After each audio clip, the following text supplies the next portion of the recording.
그리스도인이 국가와 어떤 관계를 맺어야 하는가? 특별히 오늘 본문 1절에 나오는 권위에 순복하라는 말씀은 우리가 많이 오해를 하는 본문입니다. 다수의 사악한 독재 국가들과 독재자들이 이 본문을 악용하여서 교회를 부당하게 핍박하기도 하였습니다. 신자들도 이 본문을 잘못 이해합니다. 그래서 무조건 국가에 충성해야 하는 것, 무조건 대통령에게 충성해야 하는 것으로 생각을 합니다. 그래서 민족주의자가 되기도 합니다. 국가와 신앙의 관계는 어떻게 맺어야 하는가에 대해서 여러 가지 유형이 있습니다. 첫 번째는 국가 만능론이 있습니다. 국가가 교회도 통제해야 한다는 겁니다. 사회주의 국가들이나 일제강점기 일본이 그랬습니다. 교회도 국가의 조직 가운데 하나이기 때문에 국가의 정책 아래 움직여야 한다고 통제하는 거죠. 지금 중국이 그렇게 하고 있습니다. 정반대로 신정론이라는 것도 있습니다. 교회가 세상을 다스려야 한다는 겁니다. 중세 때 그런 일이 있었죠. 교회가 왕을 막 목을 날리기도 하고 나라를 움직이는 그런 일들이 있었습니다. 지금의 아프가니스탄이나 이란 같은 나라는 종교가 나라를 다스리는 신정론에 입각한 국가입니다. 또 이것과는 달리 국가는 교회에게 호의를 베풀고 또 교회는 국가의 편의를 받기 위해서 국가에게 좋은 편의를 제공하는, 국가에게 서비스하는 타협적인 콘스탄틴주의도 있습니다. 국가는 교회를 잘 배려하고요, 이미지를 관리하려고, 또 교회는 국가로부터 유익을 얻기 위해서 국가가 하자는 대로 가는 그런 주의가 있는 거죠. 마지막으로 교회와 국가가 건설적 협력 정신으로 하나님이 주신 각자의 독특한 책임을 인정하고 격려하는 동반자 관계도 있습니다. 이런 여러 가지 국가와 교회의 상관관계를 우리는 반대할 수 있습니다. 자, 그러면 우리는 성경에서 하나님은 뭐라고 우리에게 명령하고 계신지를 살펴야 합니다. 자, 우리는 지금 대한민국이라는 나라에 살고 있습니다. 긴 역사를 가지고 있고 많은 아픔을 가지고 있고 역동적인 그런 에너지를 가진 나라입니다. BTS라는 가수 하나 때문에 40만 명을 모을 수 있는 나라. 우리가 이 나라가 마음에 안 들더라도 다른 나라 이민을 가게 된다면 어떤 나라이든 속하게 될 겁니다.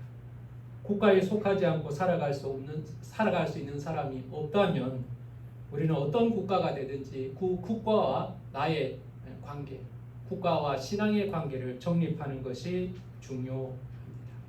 오늘 이 로마서 13장 1절에서 7절은 바로 이 국가와 신자의 관계를 이야기하고 있는 겁니다. 오늘 먼저 우리는 이 본문이 기록되고 있던 역사적 상황을 한번 살펴볼 필요가 있습니다. 이 본문을 읽고 있는 제일 먼저 읽었던 사람들은 로마 교회의 교인들이었습니다.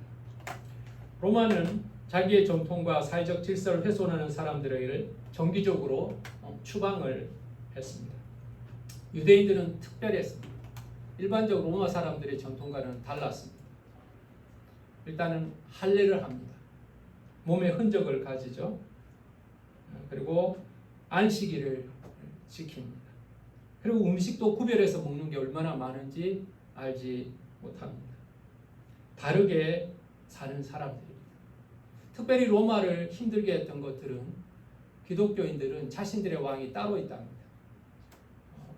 카이저가 왕이 아니고 우리의 왕은 하늘에 계시다는 겁니다. 그리고 성찬을 통해서 피와 살을 먹는답니다. 이런 일로 인해서 로마의 문화와 전통을 훼손하는 자들로 낙인이 찍혀서 주 19년 티베리우스 황제 때 모든 유대인들이 로마에서 추방이 됩니다. 그리고 얼마 있지 않은 주후 49년에서 50년 사이에도 유대인들은 또 한 번 로마에서 다 쫓겨나게 됩니다. 이때 우리가 잘 아는 바울의 동역자 브리스길라와 아굴라가 추방되었다는 사실을 성경은 기록하고 있습니다. 이뿐만 아니라 이스라엘 내에서도 정권에 대한 반란이 일어났습니다. 사도행전 5장 27절에 보면 호적을 하라는 로마의 명령이 내려졌을 때 갈릴리 사람 유다가 나서서 백성을 선동하여 자기를 따르게 합니다. 로마법 지키지 말자, 재산 등록하지 말자, 그리고 이제 사람들을 선동해서 반역하게 이릅니다. 쿠데타가 일어나게 된 거죠. 정부에 대한 반란으로 이어졌고 이를 진압하는 로마 군인들에 의해서 수많은 유대인들이 죽어 나가고 있는 상황이었습니다. 당시 기독교는 로마로부터 치안을 혼란하게 한다는 무리라고 오해를 받았습니다. 유대인들은 기독교인들을 향하여 전통을 파괴하는 이단이라는 공격을 받고 있었습니다. 주기적으로 자기가 살고 있던 집에서 쫓겨나야 했고 계속해서 핍박을 받고 있습니다. 자, 이런 상황에서 핍박하고 쫓아내고 괴롭히는 나라를 향해서 어떤 태도를 취해야 될까? 오늘 로마서는 이야기하고 있는 거예요. 놀랍게도 첫 번째 태도는요, 위에 있는 권세들에게 복종하라는 거예요. 위에 있는 이 땅의 통치자들, 국가의 권력에 복종하라는 거예요. 여러분, 좋은 국가라면 우리가 이렇게 하기가 쉽습니다. 기독교 국가라면 그렇게 할 수도 있을 것 같습니다. 근데 그렇지 못하던 나라라면요, 포악한 왕이 다스리고 있고 정의롭지 못하는 나라라면 우리는 국가에 복종하는 것이 과연 옳은 일인가? 나는 내 마음에 들지 않는 지도자에게 복종해야 하는가? 나는 이번에 내가 투표하지 않는 대통령이라도 인정해야 하는가? 우리는 고민이 됩니다. 여러분, 우리는 하나님의 말씀에서 답을 찾아야 합니다. 하나님은 마음에 들지 않더라도, 완전하지 않더라도, 내가 지지하지 않는 사람이라고 하더라도 복종하라고 말씀하고 계십니다. 왜 그럴까요? 첫 번째 이유는요, 모든 국가의 권력도 하나님으로부터 왔기 때문이라는 겁니다.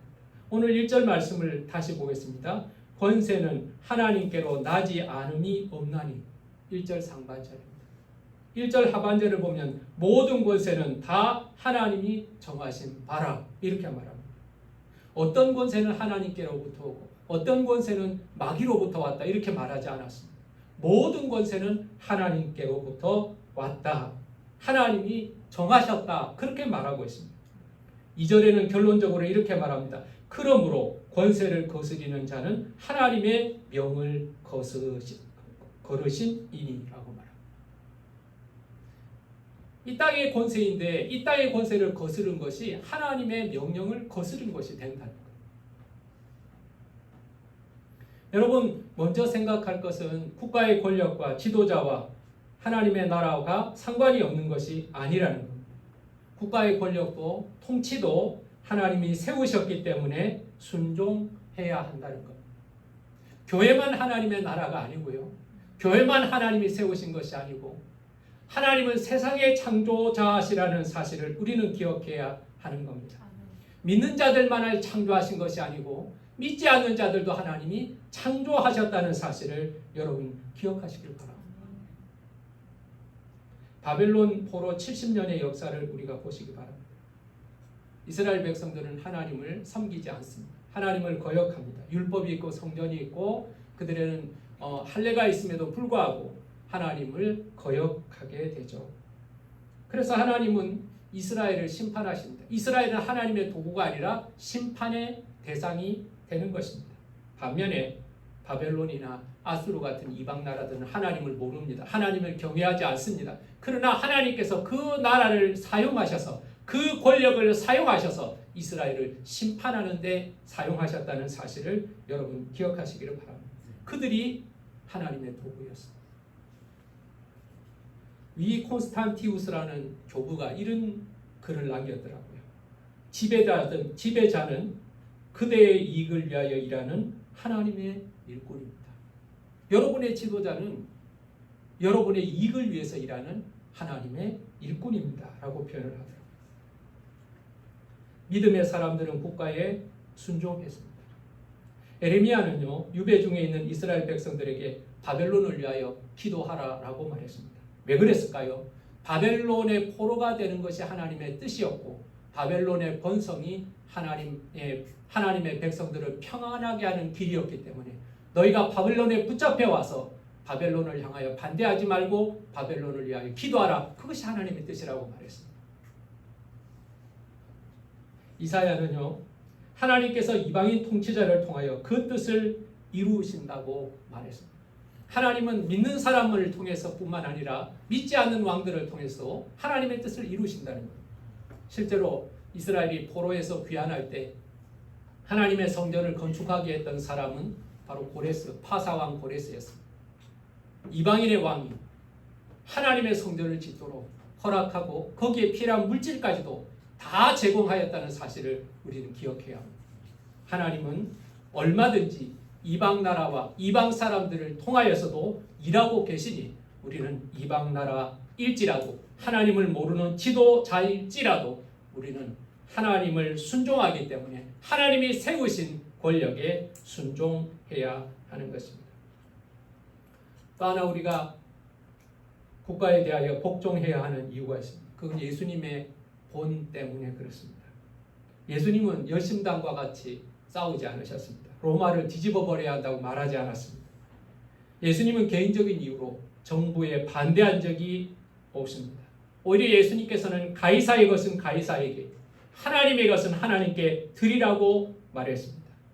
예수님께서는 하나님의 자녀들도 하나님 나라의 백성인과 동시에 세상 나라의 백성이라는 사실을 분명하게 가르쳐 주셨습니다.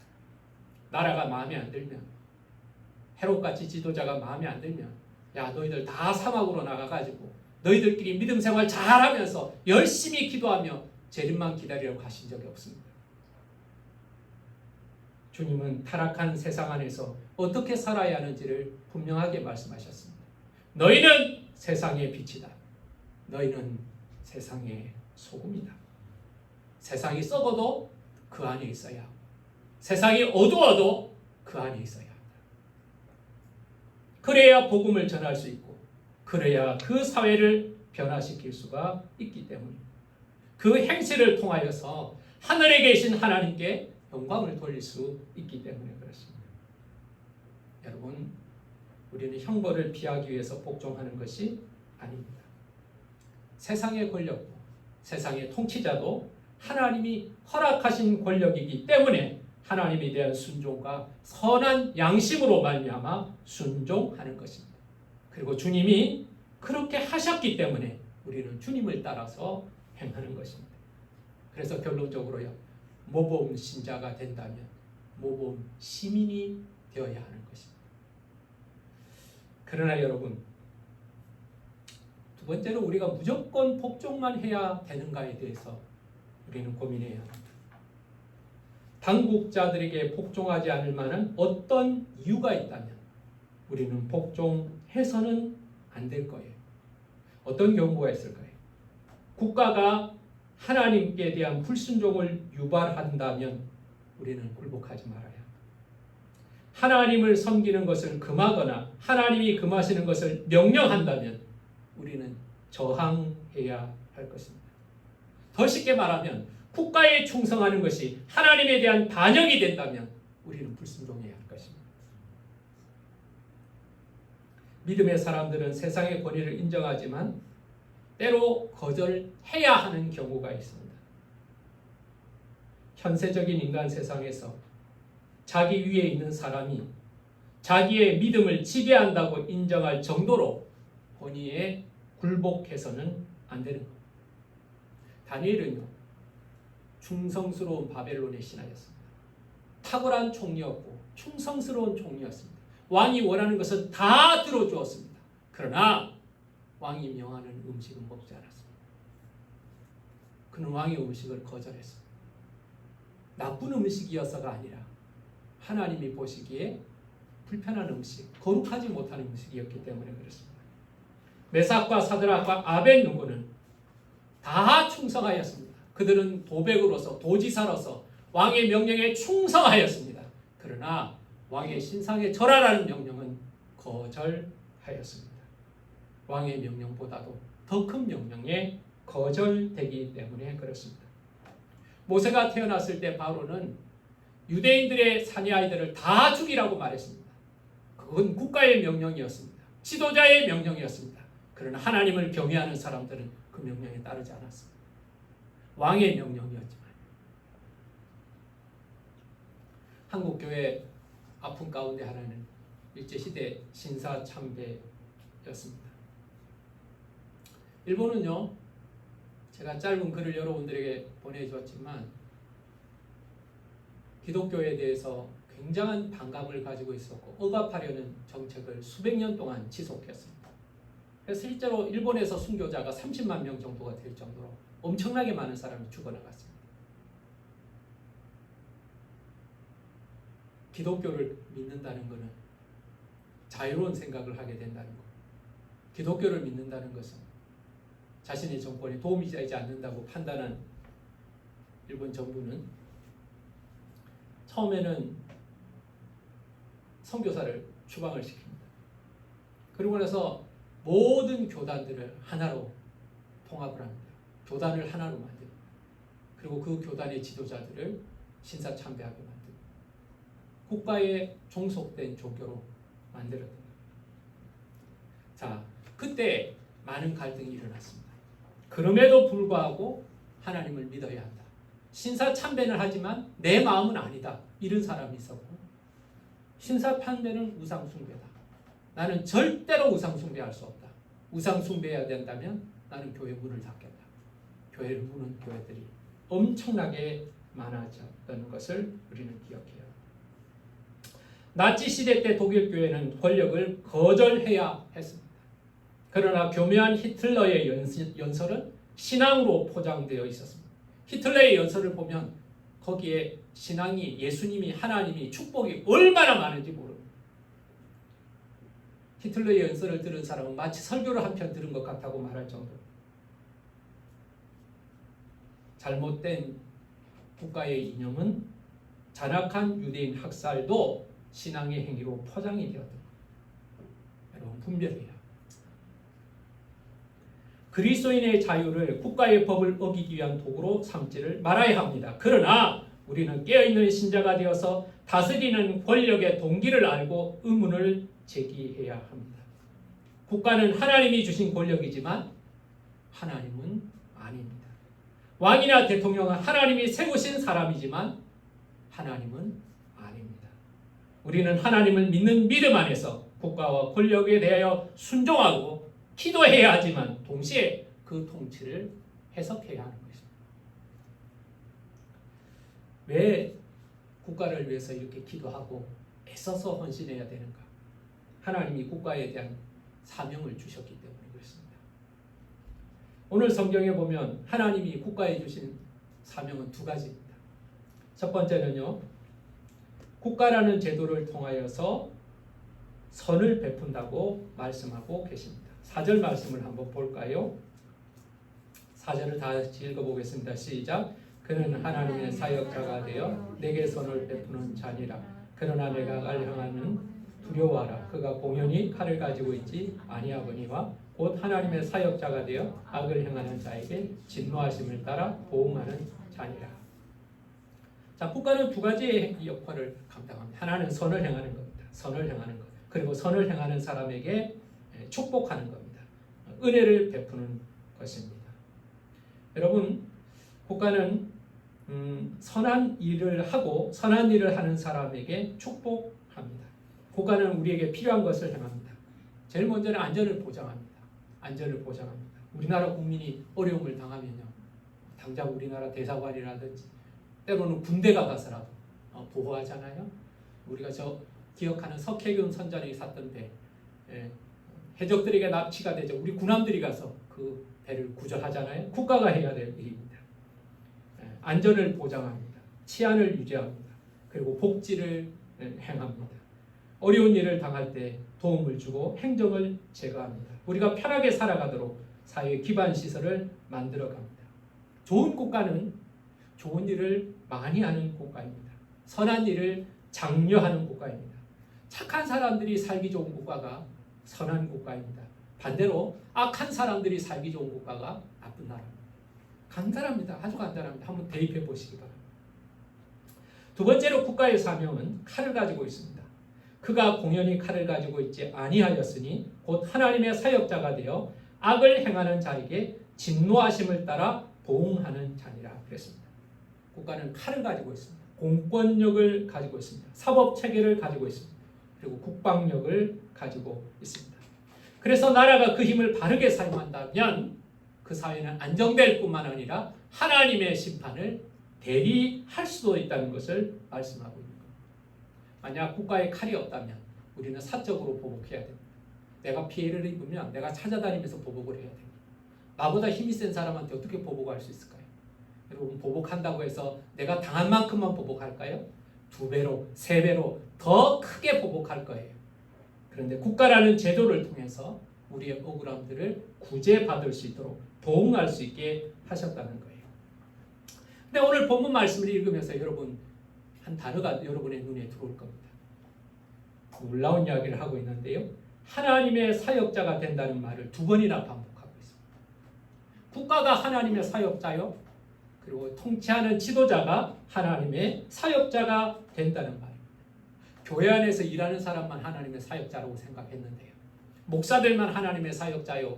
권사님들만 하나님의 사역자라고 생각했는데 그게 아니라는 거예요. 이 나라가 하나님의 사역자가 되고 이 나라의 통치자도 그 하나님의 사역자로서 쓰임받고 있다는 거예요. 하나님의 최종적인 심판이 이루어지기까지 불완전할지라도 심판하고 정의를 실현하는 역할을 감당하고 있다는 겁니다. 그래서 우리는 이 나라를 위해서 기도해야 하는 거예요. 이 나라가 바로 설 수 있도록, 지도자가 바로 판단할 수 있도록, 이 국가가 선한 일들을 권장하고 악한 일들을 미워하는 나라가 될 수 있도록 우리는 이 나라를 축복해야 합니다. 그리고 하나님의 뜻에 벗어나지 않는다면 우리는 모범 시민이 되어야 하는 겁니다. 하나님은 우리에게 이 국가에 살아가는 사람들에게 2가지의 의무를 말씀하고 있습니다. 첫 번째는 복종하라는 거였고요. 두 번째는 조세의 의무를 다하라는 겁니다. 교회를 섬기는 것만 하나님을 섬기는 것이 아닙니다. 공적 생활에 최선을 다하는 것도 하나님을 섬기는 것입니다. 모범 시민이 되어서 하나님께 영광을 돌려야 합니다. 아름다운 공직 생활을 하는 그 믿음의 사람들은 그 공직을 통해서 하나님께 영광을 돌려야 하는 것입니다. 그 나라의 모범심이 되는 것이 하나님을 섬기는 것입니다. 하나님을 사랑하는 사람은 하나님이 주신 것도 사랑하시기 때문에 그렇습니다.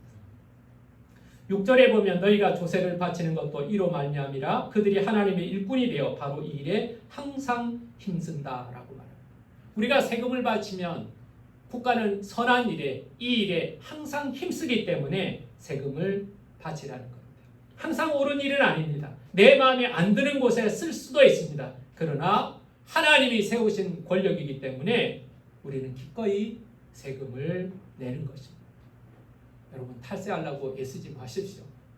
세금을 넉넉하게 낼 수 있을 만큼 복을 달라고 기도하시기 바랍니다. 하나님이 조금 주셨기 때문에 나는 세금을 떼먹겠습니다. 여러분, 이렇게 살지 마시기 바랍니다. 국가를 하나님과 대립된 기관으로 인식하거나 악으로 이해하지 말아야 합니다. 그러나 때로는 국가의 권력이 하나님의 나라와 충돌을 할 때가 있습니다. 요한계시록 13장에 보면 짐승이 다스리는 나라가 있습니다. 종말의 때가 되면 짐승이 통치자가 될 것입니다. 이 짐승은 비스트라고 기록되어 있지만 사자나 호랑이 같은 짐승이 아니라 악한 사탄의 대리자인 인간을 짐승이라고 표현합니다. 영적이고 탁월한 지도력을 가진 적그리스도, 그가 짐승이라고 표현합니다. 그가 다스리는 나라가 올 겁니다. 그 나라가 올 겁니다. 그 나라가 오면 그는 탁월한 능력으로 사람들을 현혹할 것이고 기적을 베풀 것이고 그리고 666 표를 받게 할 것입니다. 여러분, 그런 정권이 될 때 여러분, 우리는 거절해야 하는 것입니다. 우리는 김정은이가 통치를 잘하게 해달라고 기도해서는 안 됩니다. 김정은의 정권이 성공하게 해달라고 기도해서는 안 됩니다. 무너지게 해달라고 기도해야 합니다. 회개하게 해달라고 기도해야 합니다. 신장 위구르 지역에 수십만 명의 사람이 죽어나갔습니다. 그쪽에 있는 교회들 다 십자가 뜯어내고 모이지 못하게 만듭니다. 이런 시진핑의 국가가 든든하게 해달라고 말해서는 안 됩니다. 우리는 시진핑이 이 적그리스도적인 행동을 하는 것을 하나님 막아주십시오. 그렇게 기도해야 하는 것입니다. 사랑하는 여러분, 우리는 이 땅에 살아가면서 우리가 살고 있는 나라가 마음에 들 수도 있고 마음에 들지 않을 수도 있습니다. 그리고 지금의 지도자가 마음에 들 수도 있고 마음에 들지 않을 수도 있습니다. 그러나 분명한 사실은 이 나라를 세우시고 역사를 주관하시는 분이 하나님이시랍니다. 그리고 오늘 이 시점에도 그 역사 속에서 지도자를 세우시는 분이 하나님이시라면 내가 마음에 들거나 들지 않는 것과는 상관없이 하나님이 세우신 나라와 지도자를 위하여 기도해야 되는 것입니다. 저는 지금도 우리나라 대통령을 위해서 기도합니다. 좋은 대통령이 되게 해달라고 기도할 수 있지 않을까요? 저는 이전 정권의 문재인 대통령을 위해서도 기도했습니다. 교회를 위해서 더 좋은 일을 하고 나라를 바르게 이끌어가기를 위해서 기도했습니다. 앞으로 누군가 대통령이 달라지겠지만 그가 악한 일을 행하고 교회를 방해하지 않는다면 저는 그 대통령을 위해서 기도할 것입니다. 하나님이 주신 권력이기 때문에 그렇습니다. 그러나 여러분, 때로는 우리가 국가가 행하는 일에 대해서 분별력을 가지고 반대할 수 있어야 합니다. 제3의 성을 주장하는 것에 대하여 저는 반대합니다. 주의를 파괴하는 정책이 계속 시행된다면 저는 반대합니다. 식당은 열어도 되지만 교회는 모이지 말라고 한다면 저는 반대합니다. 표현의 자유는 보장하지만 전도할 자유는 막는다면 저는 반대할 것입니다.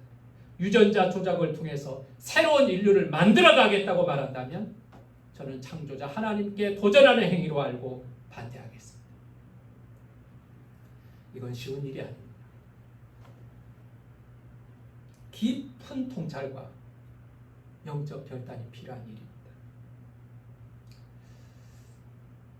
우리나라에 크게 기독교는, 개신교는 여러 교파가 있지만 기독교는 두 개의 교파로 나누어진다고 볼 수 있습니다.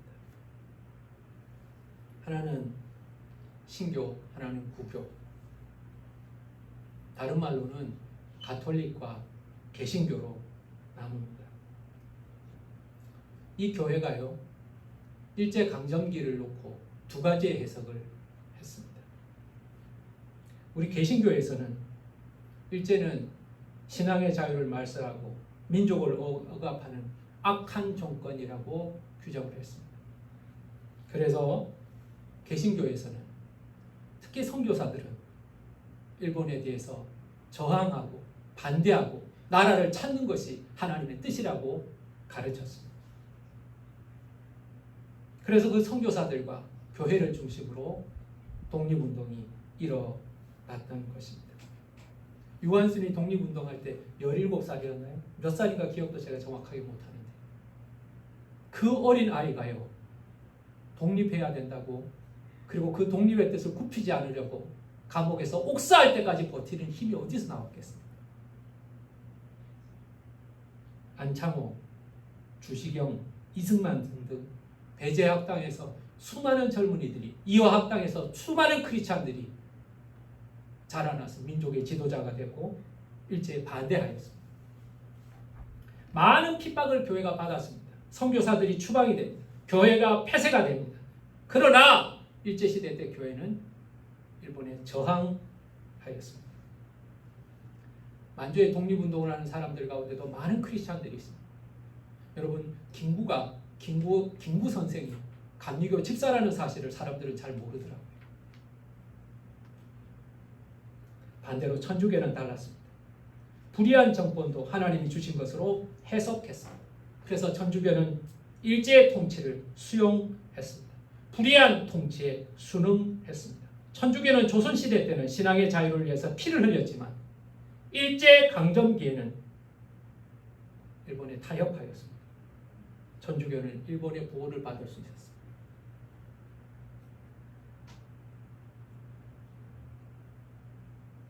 누가 옳았습니까? 일제는 하나님을 믿는 믿음을 부인했습니다. 신사참배를 강조했습니다. 교회 십자가를 제거했습니다. 전쟁, 태평양 전쟁에 사용하기 위해서 교회 종을 다 뺏어갔습니다. 그런 공권력은 하나님을 대항하는 정권이었습니다. 몇 년 전입니다. 2, 3년 전인가요? 3.1절에 천주교에서 성명서 하나를 발표했습니다. 일제강점기에 반대하지 않고 순응하였던 천주교의 결정을 회개한다고 말했습니다. 그리고 지금 이 시점에서는 반일 운동하겠다고 나서고 있습니다. 여러분 잘 분별해야 합니다. 제일 먼저는 순복해야 합니다. 마음에 들거나 마음에 들지 않더라도 국가는 하나님이 세우신 권력이고 지도자도 하나님께서 세우셨다면 우리는 순복해야 합니다. 두 번째, 의무를 다해야 합니다. 우리가 해야 될 일들을 성실하게 감당하십시오. 조세와 관세를 드리라고 합니다. 그러면 드려야 합니다. 국가를 위해서, 지도자를 위해서 기도하시기 바랍니다. 이 나라에 평안해야 우리가 평안히 신앙생활을 할 수 있기 때문에 그렇습니다. 그 왕들을 통해서, 이 국가를 통해서 하나님이 아름다운 일들을, 하나님의 뜻을 펼칠 수 있는 도구가 될 수 있기 때문에 그렇습니다. 그러나 마지막으로 무비판적이 되지 말아야 합니다. 우리의 신앙을 억압한다면, 하나님의 통치에 위배가 된다면 우리는 담대하게 반대할 수 있어야 하는 것입니다. 여러분, 말씀을 마치겠습니다. 요셉은 애굽에 살았지만 그 애굽이라는 나라에 충성하였습니다. 다니엘은 바벨론에 살았지만 바벨론이라는 나라에 충성하였습니다. 교회에서만 충성하지 마십시오. 여러분이 서 있는 곳에서 여러분의 나라와 여러분의 지도자를 위해서 기도하고 순종하고 충성하십시오. 그러나 그들이 믿음 안에서, 하나님 안에서 바로 서고 있는지 끊임없이 확인하면서 이 나라와 지도자가 하나님의 통치 가운데 바르게 사역할 수 있도록 여러분 기도하는 저와 여러분 되시기를 예수 이름으로 축원합니다. 기도하겠습니다. 하나님 아버지, 나라가 없는 백성이 얼마나 고달프고 힘든지 우리는 겪어봤습니다. 바벨론의 70년을 우리는 알고 있고 일제시대의 고단함도 알고 있습니다. 지금 반토막 난 나라이지만 대한민국이라는 나라를 주시고 이 작은 나라를 통하여 경이로운 일들을 이루어 가시는 하나님을 찬양합니다. 역사는 하나님의 계획 속에 이루어져 가고 있고 그 지도자도 하나님이 세우셨다면 우리는 하나님 순복하는 믿음을 허락하여 주시옵소서. 그리고 하나님, 우리가 의무를 잘 감당하여서 아름다운 시민으로 칭찬받게 하시고 우리의 삶을 통해 하나님께 영광을 돌리게 하여 주시옵소서. 그러나 하나님, 이 시대가, 이 국가가 잘못된 길로 가지 않는지 끊임없이 믿음 안에서 말씀을 통하여 저울질하게 하여 주시옵소서. 하나님의 뜻에 벗어나는 것이 있다면, 하나님의 나라가 하나님 도전받고 있다면 하나님, 우리는 담대하게 아니라고 말할 수 있는 용기도 주시옵소서. 일제시대 때 그 젊은 크리스찬들이 자신의 젊음을 다하여서 나라를 위하여 헌신하였던 것을 우리가 기억하면서 하나님, 이 나라와 이 민족이 그리고 이 지도자가 바로 세워질 수 있도록 하나님께서 은혜를 베풀어 주시옵소서. 우리를 통하여서 이 나라가 복되게 하시며 이 나라를 통하여 하나님의 온전한 뜻이 드러날 수 있도록 기도하는 제사장들이 다 되게 하여 주시옵소서. 예수님 이름으로 기도하였습니다.